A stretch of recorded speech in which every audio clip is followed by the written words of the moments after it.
Women unconsciously seek approval. Even now you are like sort of breaking stereotypes when it comes to making life choices, and being a recently single person, there must be constant struggle with self-worth, saying no, setting boundaries. It's an ongoing process. I think my conversations with my young adult boys who are now men, they don't like to be called boys anymore. I think that has changed. The boundaries have been drawn more clearly. I say no, they say no, and we respect each other's no. How do you get out of that invisible leash that is tying you up?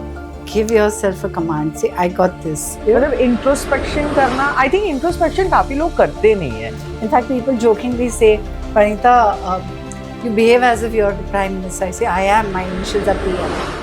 Give to Gain is a theme promoted by the official International Women's Day platform this year. It's about reciprocity, not charity. Progress happens when women support each other and mentor each other. We don't just celebrate equality, we build it through a real actions and not just feel-good posts. Think of it as empower others and you will rise. It's a collective, not competitive. So Parinita Mehra has very sweetly chosen to give us her time this year and talk about the good girl conditioning. Before we dive into what is the good girl conditioning, let me quickly introduce you to Parinita Mehra. She is an independent executive coach and facilitator for global institutions like the United Nations. She has more than 30 years of experience in corporate leadership, learning and development, and has played senior roles at organizations like the Reliance Retail. So Parinita, thank you for joining us today at the Happy Hour with Veda. And the first question I would like to start off with, you very beautifully explained me what is a coach and a facilitator. So can you just tell our audience also the same thing? I'll try and keep it as simple as possible. Please go for it. So coach is someone who holds the space, asks questions and lets the person figure out their answers. I very often give the example of the driver. When you're learning driving, the person who's teaching you driving is like a coach or a sports coach, where they teach you the strokes, but they don't get behind the wheel. You're behind the wheel. They're just guiding you if you're going off track. The facilitator holds the space for the answers to emerge. The way it is different from coaching, coaching is generally one-to-one, facilitation can be one-to-many. And there we say it lies with the group wisdom. Here it's more about individual wisdom and facilitation is more about the group wisdom. Holding the process tightly, but the content lightly, so the content emerges from the group. So now jumping into our segment where we are going to be talking about the good girl conditioning or the good girl stereotype. Before we fully sink into the topic, I would like you to also tell us about this one very important aspect of your life that you told us about, that you took a decision recently and have taken an independent journey. So can you start with maybe telling us a little bit about, from your words, about your journey and how you've reached where you are today? Sure. It's personal, but I think at some point it's okay for the world to know. I have had a beautiful career and a beautiful marriage of 25 years.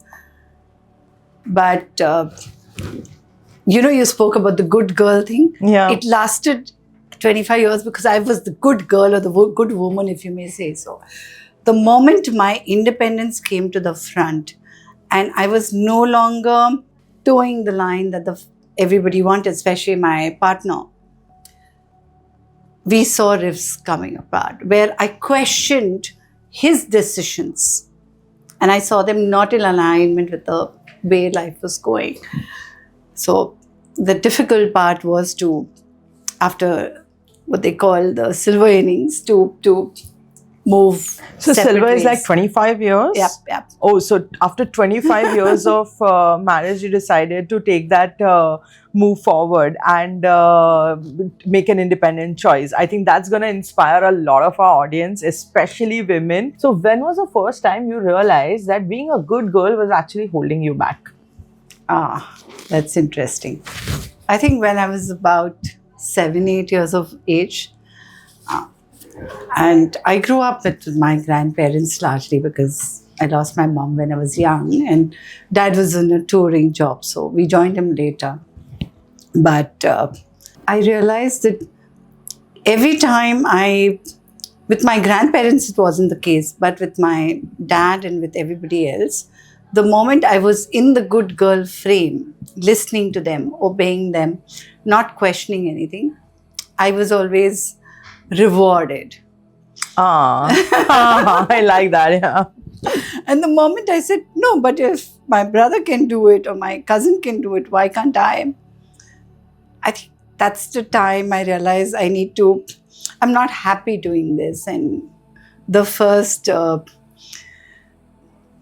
sprout or first green shoots of I want to break free of this started happening. Oh, so did you have like a sort of a formal training in psychology or education in mental health or psychology for you to have understood this for yourself also? Because I think a lot of people themselves don't realize this, right? Like as girls, when we are growing up, and every girl goes through this that you talked about, right? But very rarely girls actually realize it themselves. So did you have an education background that helped you understand this when you look back at? Not when I was young. Not when you were 7, of that course, time yeah. I think it's just the inner wisdom and the guidance that came from within, and the space my grandparents held for me to figure out how I want to be. And they allowed me to be that. I think that is something I hold very deep close to my heart. But yes, formally, I think when I went through college, I'm an English and German major. I also had psychology as one of my subjects that time. And later on, when I did coaching in 2015-16, then, you go through this whole journey of learning more about yourself. Because as a coach, you need to know who you are, what are your strengths, who do you need to be able to support a variety of audience. So, yeah, I think my awareness and deepening of myself happened then about 10 to 12 years ago. Okay, interesting. And what do you think is that one good girl conditioning which is the worst and that is like fed by the society across? Like all the girls have suffered from this. To fit in, if you're not married, you're not complete. Once married, just a good girl just goes by the space. And if there's something that's not working out, you try and solve it. Otherwise, you just accommodate. Yeah. Accommodating is like that. I agree. I agree. Accommodate. This is again a very important question because do you think that the modern women, why we are seeing this whole, okay, I'm independent, a lot of women now are like much more financially independent, they are definitely way more educated, but do you think that somewhere down the line the conditioning is still the same, the situation is still the same, it's just like rebranded in a more feminist, more modernized avatar? To some extent, yes, it remains the same. The Gen Z and the Alpha are lucky enough to be born in a place where the parenting is undergoing a change. But if you look at people our age and probably even your age, Veda, the conditioning remains the same. And it's not only how we are rearing the women, it's the male also. So the men have not been, not been parented or trained to be different.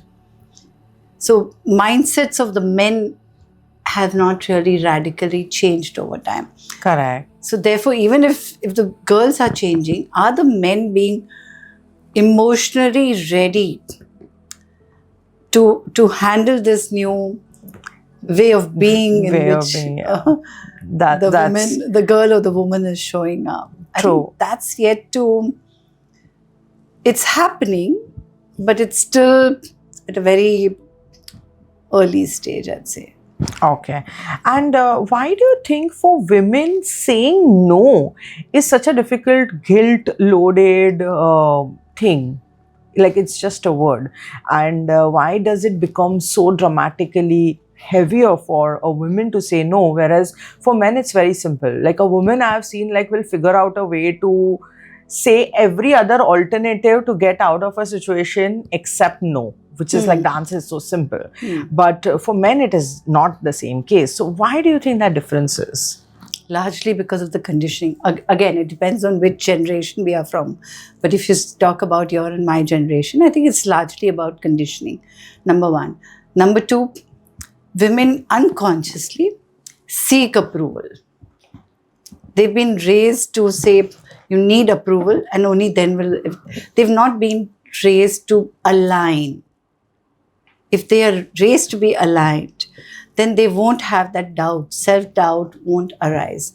Because the self-doubt arises, then it's difficult to say, hey, Veda, I can't make it. Or Veda, I have another priority. A man would say that very easily.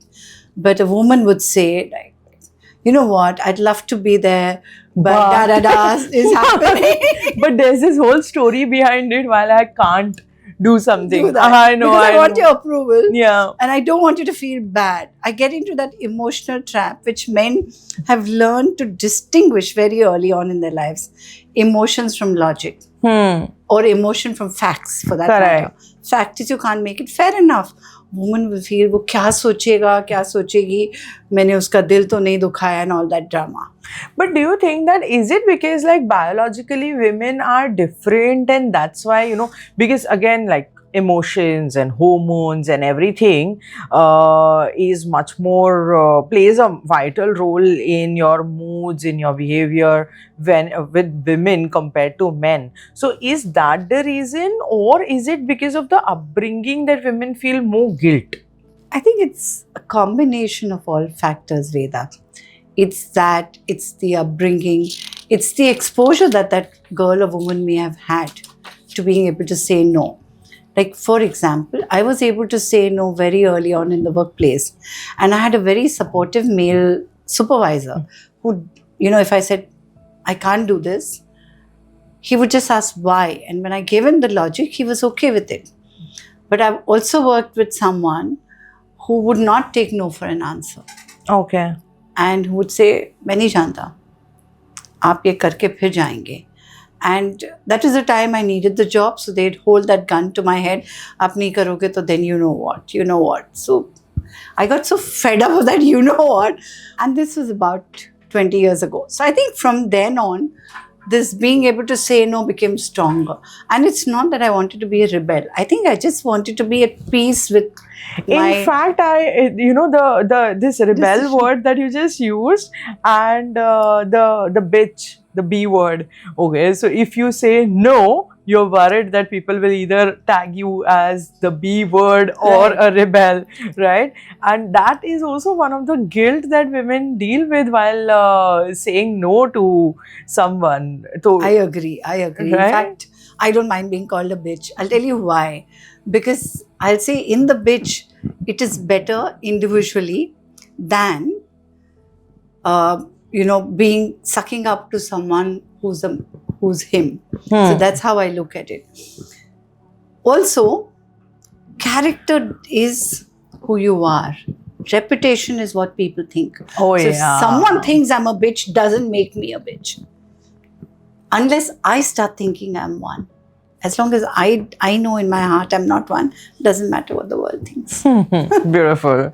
So can you tell us like some of the quick tips for girls or women who are watching this and who have a hard time saying no? How can they take the first step to maybe take a stand for themselves by saying no or putting their foot down? Sure. I'd say 3 C's. Be clear, confident and courageous. Clear in your head that I'm saying no because I want to say no. I want to be in alignment and not feel any guilt about it. I think we tend to feel guilt. Oh, guilt is हर एक चीज को मार देता है. You're not supposed to feel the guilt. It's okay to say no. So one is that. The second is seeing in your head, observing how the other person responds or reacts. If they behave casually or normally, then you know it is being accepted. Very often we put ourselves in a space of self-doubt. And a lot of women have also seen the guilt trip and they spiral down, and before even saying no or standing up for themselves, they have already loaded themselves with so much guilt that they really can't eventually stand up, because they've in their head they have like run through all the possibilities. So I think, yeah, what you're saying really helps. If you are the 3 C's that you just suggested, should really help. Another place where I feel that women again struggle with is when it comes to negotiating for themselves, because again it comes with the self-worth, and you don't feel that you deserve it, and that is one of the places where I feel that women also struggle with. So what would be your tip to a girl who wants to maybe go and ask her boss for a promotion or wants to negotiate a better package? Interesting. First of all, believe in yourself. ये आत्मविश्वास रखो that you deserve it. Because if your self-worth is in place, then this will not be an issue. It's you go there believing you want it, but not thinking you are worth it. I'm repeating. Believing you want it, but don't believe you are worth it. That's वहीं पे गड़बड़ हो जाती है. If we can believe we are worth it, as capable, confident and deserving as any other counterpart, male or female, then this should not come in the way. That's one thing. When I was reading your profile, I came to know you have worked in places like sales, जहाँ पे art of negotiation is to like next level. So can you tell us some interesting anecdotes from back in the day of your sales day? And space selling, जैसी hardcore Yes. sales is like the next level. Space selling and I think insurance. Yes. So can you tell us a little bit about how women can succeed in pitching or selling, or because there is constant hearing of no in that case? So when you talk about negotiation, it is finding a midway where आपकी भी बात रखी जाए, सामने वाले की भी बात रखी जाए. You do not have to go the other way to try and prove them wrong or prove yourself right. When we get into that trap of I need to prove myself right, then the negotiation goes for a toss. You're talking about sales. Sales में हमने क्या सीखा? WIFM. What's in it for me? What's in it for me, Parinita? What's in it for you, Veda? Both. It can't only be me. So when I say WIFM, it's WIFM of the person doing the transaction or sale and the person on the receiving end. So when you want to negotiate with your boss about a salary hike or maybe relocation, I remember having to argue with my boss, and then I succeeded because I said, okay, what do you need to happen? What will make you comfortable for me to operate if I move to Thane? What is it you're worried about? What needs to get out of the way? So if you can address that, what is that issue that is coming in the way of that person taking the decision of negotiating in your favor? If you address that, I think negotiation becomes easy. And remembering you don't have to press hard or sell hard to get your way. Just put your point across confidently, clearly, and believe that it will work. It generally works, generally does. So with women, another thing that they deal with the most is approval seeking. Okay, wanting approval, seeking validation as we call it. कुछ साल पहले तो ये सारे terms भी नहीं थे, मतलब ये vocab में ही नहीं थे that oh I'm seeking approval. I did not realize that I need my authority figures validation. And guys on the other hand do not really deal with that, right? So what is it that you would suggest for women who are dealing or struggling with this whole approval seeking kind of a behavior? Again, Veda, it comes from that conditioning. We raise women or girls rather, who become women later on, to say yes, to fit in.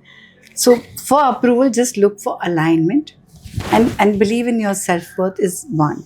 The second I say is, do not cross-question your belief. Because if you do that, you come from a space of resisting. Whatever you resist persists. So if you resist that I'm not good enough, it will just show more. But if you come from that space of self-worth, I am what I am, not labeling it as good or bad. I am who I am. And then you approach it, I think it becomes easier. Okay. Any anecdotes from your personal life that you would like to maybe share?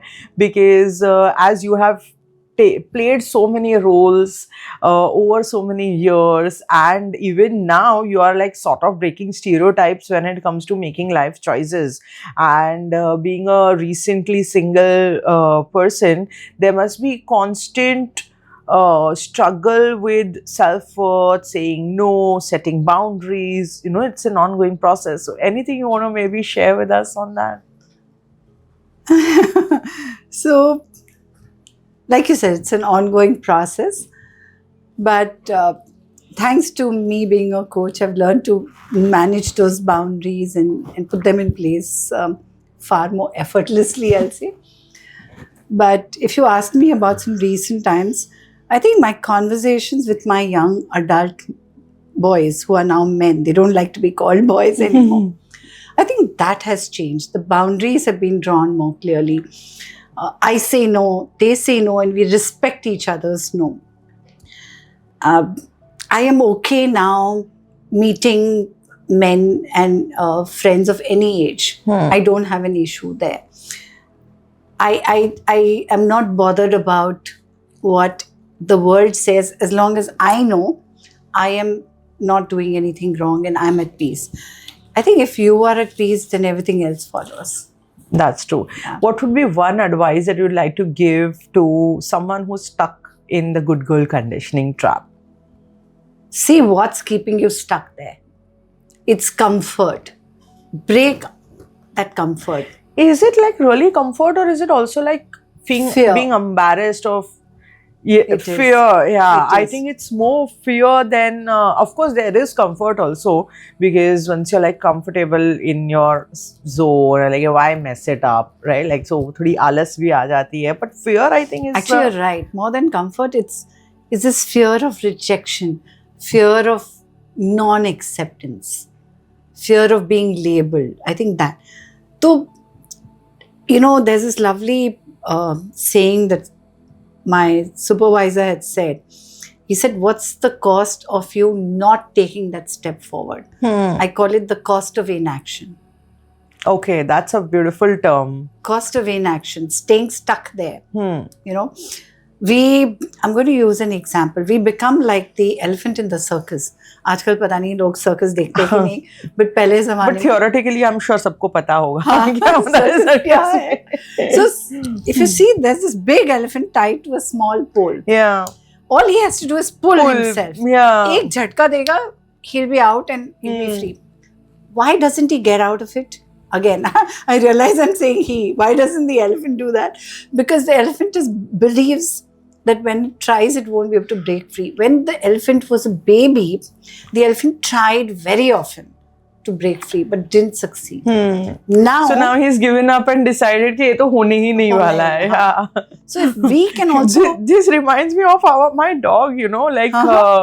what we used to do is we used to tie him up and with his leash, and when he used to get too naughty or something, we'll just put a leash on it, and after like 5 minutes or something, he used to remove the leash. But he used to still be tied to that leash because in his head he used to think that it's still connected to something. Wow. And, that would be removed altogether, and we would just have fun with it because that's what happens. So yeah, I can relate to this example. So yeah, how do you get out of that invisible leash that is tying you up?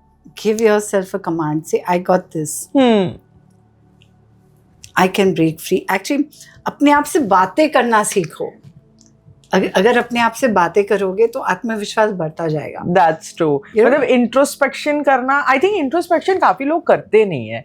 उनको ये समझ भी नहीं होती है कि हम अपने अंदर भी झांक सकते हैं. वो भी एक एंगल है, I think. So yeah, that's very true. And I'm just going to interject at this point. If you look at the leaders, I'm talking about the male leaders.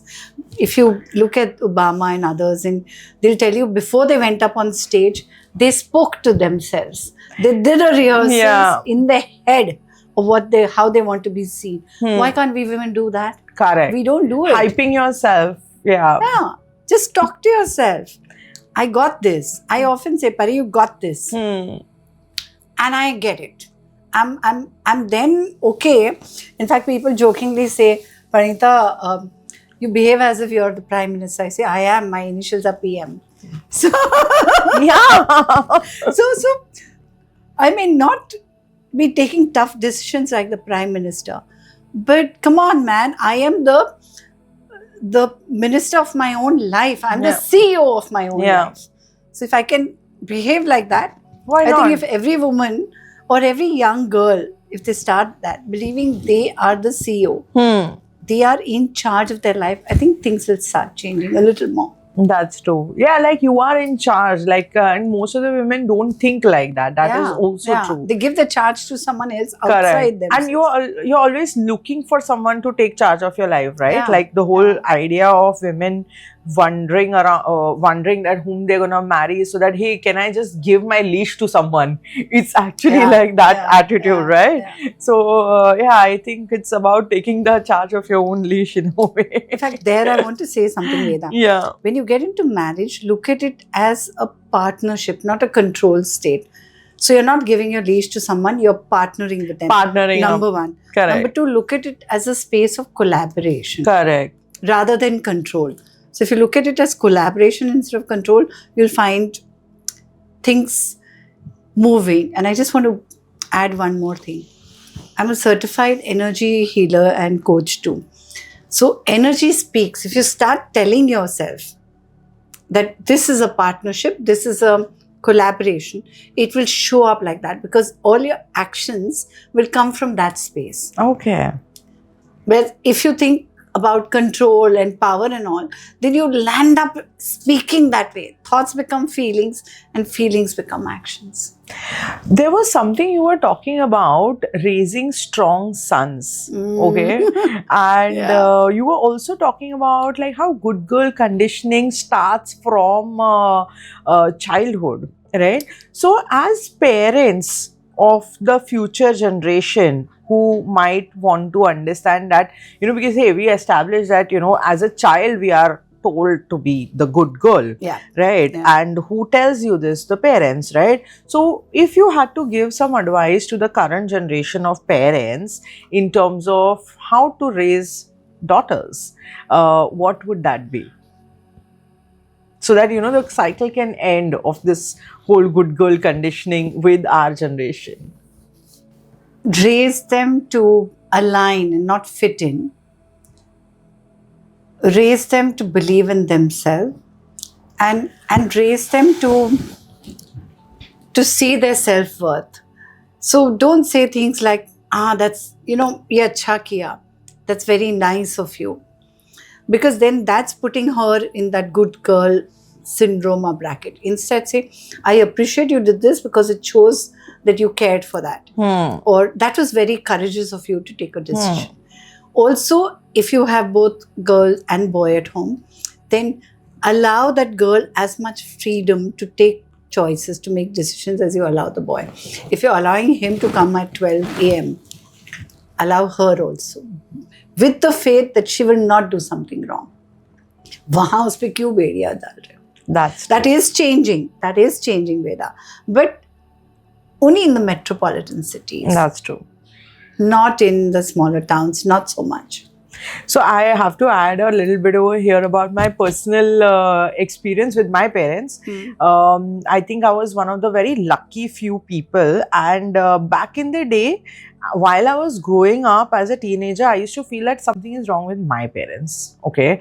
Because I had all my friends who had very possessive parents who used to not give trust or time or space to their daughters, and they would be constantly on tracking where they are, what they are doing, who are they talking to, and all of that. And my dad, my mother did not do any of that. And that time I used to feel that do they not care about me? Why do they not Wow. do that? Okay, and because everyone, but now when I look back, I really appreciate that they had faith in me, they had trust in me, and they let me be. Okay, so what time I'm coming home, what time I'm going out, and because they did not control that, I used to self-discipline myself, be home on time. I was like more responsible towards my own action without anyone forcing me to do that, and now I appreciate it as an adult. So my take is let them be. Yes. As you're saying. The faith you put in one child, put the same faith in the In other another, child. yeah. As simple as that. So you are a mom too. Along with so many roles that you've played, you have also raised two sons. So tell us because there's also a son factor. Like how do we raise the son will decide how whom will the daughters marry or be with in future. So how do you think one can raise emotionally strong sons? One, you have to walk the talk as a parent. You yourself, you cannot be saying, be sensitive and you not display that sensitivity, or you come home on time even though you're a boy and you not show up on time. I remember, when I'm talking about walk the talk, once there was someone at the door. This happened more than once, but I'm recalling that one time when someone came to the door and my husband then said, tell them I'm not at home. And I went and said that. And my younger one then came to me and said, Aap to bolte jhoot nahi bolna chahiye. So how is this okay? Of course, we had grandparents at that time who would say, white lie, black lie. Yeah. But that just confuses the hell out of them. It doesn't solve. This is convenience के हिसाब से आप झूठ बोल सकते हो, but otherwise नहीं बोल सकते हो. Yeah. So one, walk the talk. Two, help them realize it's okay to cry, it's okay to express anger, frustration. Everything that the girl expresses, guy can also do. वो भी नखरे दिखा सकता है थोड़े. कोई हर्ज नहीं है. We control our son's emotions. Correct. Oh yes, that is very true. Like they are told not to express. Yeah, why? Aren't they as human as a female? They are. It's just that society is conditioning them, so they're showing up. I need to be in control. I need to manage. Of course, you need to manage, but you don't have to curb your emotions. That's the second thing. The third thing is allow them to be who they are. Everybody has a masculine side and a feminine side. Yes. Yeah, my elder one has a very high masculine side. My younger one has a feminine side that comes up sometimes. Both boys. Allowing them. He likes to hug. He likes to express. He also breaks down a little more openly than the other one. He's now turning inwards in the recent times after some experiences he's had. But allowing that space to let them be who they want to be, I think, helps. And lastly, telling them as parents that whatever relationship you get into, these days even gay marriage is happening, right? So it's not just a female marrying a man. It's also same sex. Correct. Whoever your partner is or a companion, I'd go one step further. Learn to respect them, number one. Learn to allow your emotions to be there. Be expressive. When you don't express, you curb. When you curb, वहीं पे problems. वो pressure cooker moment आने लगता है. Third, hold the space as not as a power. You are not the provider. Shift that dialogue in your head that as the male, I'm the provider. You're a partner. And this is a collaboration. Anything, whether it's living in or marriage, is collaboration. That's true. If you look at it that way, I think if we start parenting the young ones on this line. I agree. Because, as our generation was raised like, oh, mom does this, dad does this. कहाँ लिखा Roles are divided. Where's mom it is supposed to written? behave. Yeah, it's not written anywhere. In black and white. It's all सदियों से चलता आया, so we decide to follow it. Correct. That's true. But you go to the West and you'll see that men chip in. I recently went to US for a holiday and I saw my best friend's husband chip in the kitchen. Yeah. he'd do everything. He'd even do the laundry. And I felt very proud that she has such a partner with whom, they can share the Yeah, responsibility. that's true. It's a task list like, hey, let's divide and conquer. Tell us about the book you have written. This is like our final leg of Sure. the session. Tell us about the book you've written. I think that is one of the reasons how we sort of connected and this is Sure, happening, so and has inspired so many women already. So and I would love to have Sure. I have it handy here. So this is the book I've written. okay. It's called The Courage to Begin Again. And this is, by the way, the 5th book. If you go onto my website, you'll see. But my Okay. first independent book. Oh, It's a gift to lovely. Thank you so much. You're welcome. So it's called The Courage to Begin Begin Again, Again. Yeah. Breaking the Script, Living Her Way. Yeah. Okay, and what is this book about? What am I going to learn from this book? You're going to learn to be who you want to be. Okay, that's beautiful. You're going to learn to, or you're going to discover. I wouldn't want to use the word learn. You're going to discover by getting the clarity on where the courage is probably lacking, what you need to do to break out of that Cycle. cycle, and how can you sail through to the other side. It also tells you there's a community of women there, and you just have to put yourself out there. And it's okay to start at any age. फिर से शुरू होने के कहीं लिखा नहीं है कि 20 के उम्र में you start or 30s. I started my life again at 55. I'm going to soon be 60. I'm trying out something different. So at any stage and age, it's okay to start again. हमें अपने आप में वो बेड़ियां नहीं डालनी चाहिए. So break beautiful. the script where it's written women can only do so much, and this is what it is. This also tells you there's so many new avenues coming up. Just like the work you're doing, this is something which more and more women can look at. Today, stand-up comedy is picking up. There are men and women both there. So look at other options in life. My whole career journey has been from space selling to insurance to retail to coaching. Yeah. So it's again traversed. Yeah, that's true. That's true. So- Lot of roles Yeah. played in a Yeah. way. Sounds good. I think we have a lot of inspiration dose coming from you today, and it Thank you. has been a very fun session. Thank you so much for making time and joining us today for this session, and I hope you enjoyed it too. I did. It's been lovely being here, Veda. Thank you for this opportunity, because I think as a platform, if more women get, I think we'll really be truly living that give to gain, because you've given me your time and it's giving me the opportunity to gain the audience I want, to be able to give back to them so they gain the confidence, courage, clarity. they And want. vice versa. Like you Vice gave me versa. your time and we're here. Thank you so much, Parinita. Thank you, Veda. Thank Yeah. you.